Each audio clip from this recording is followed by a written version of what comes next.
Di tengah rakyat yang terus mengeluh soal harga beras, listrik, hingga ongkos sekolah, pemerintah memutuskan untuk melepaskan 200 triliun ke bank.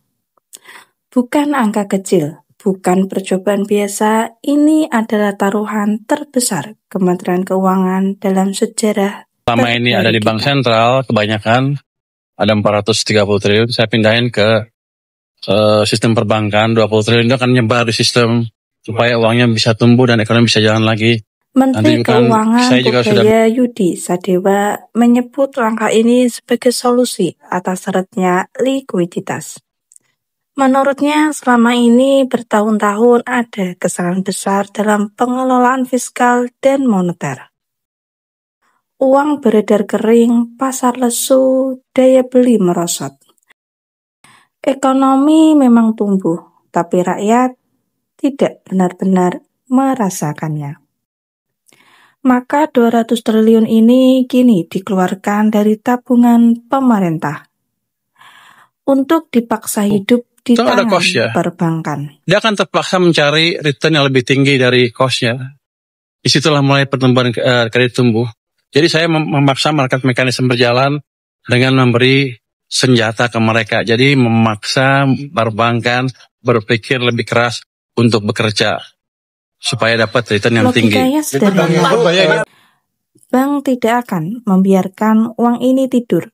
Mereka akan menyalurkannya, mencari keuntungan, mendorong kredit, memberi modal, dan akhirnya menggerakkan lapangan kerja. Tapi disinilah taruhannya. Apakah bank benar-benar akan menyalurkan ke sektor real?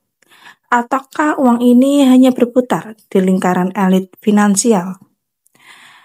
Mengutip dari CNBC Indonesia, ekonom Trimegah Sekuritas Fahrul Fulvian bahkan menyebut Purbaia sebagai menteri reflasi. Reflasi berarti mendorong ekonomi dengan belanja besar-besaran untuk meningkatkan permintaan, menciptakan lapangan kerja, dan menghidupkan kembali daya beli rakyat. Amerika pernah berhasil melakukannya di era depresi 1930-an. Jepang sukses lewat Abenomics. Tapi Indonesia, kita belum pernah benar-benar mencobanya. Mengutip dari inilah.com, Fahrul menilai langkah ini penting, tapi terlambat. Terlalu lama kebijakan Indonesia terjebak dalam dogma stabilitas, padahal yang dibutuhkan adalah pertumbuhan. Akibatnya, ekonomi tumbuh di atas kertas, tapi rakyat di pasar, di pabrik, di warung kopi tidak ikut merasakannya.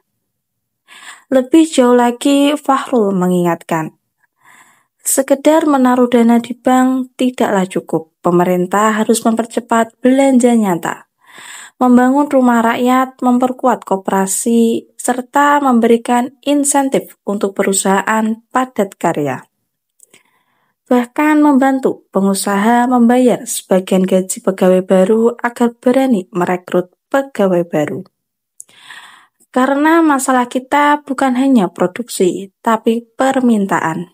Rakyat butuh daya beli, rakyat butuh uang di tangan, bukan hanya angka di neraca negara. Purbaia sendiri mengakui ini baru percobaan pertama. Kalau berhasil, program ini akan diperluas. Berlanjut lagi, Pak. Ini percobaan pertama, nanti kita akan berlanjut terus sampai kita lihat ada impact yang signifikan di sistem.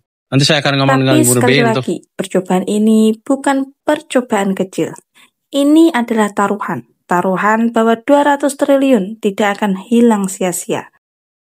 Taruhan bahwa bank tidak akan hanya menguntungkan dirinya sendiri. Taruhan bahwa rakyat akan merasakan efeknya secara langsung.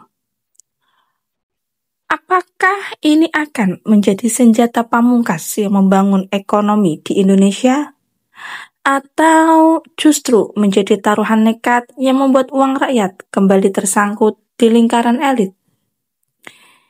Yang pasti rakyat tidak butuh jargon, rakyat butuh bukti.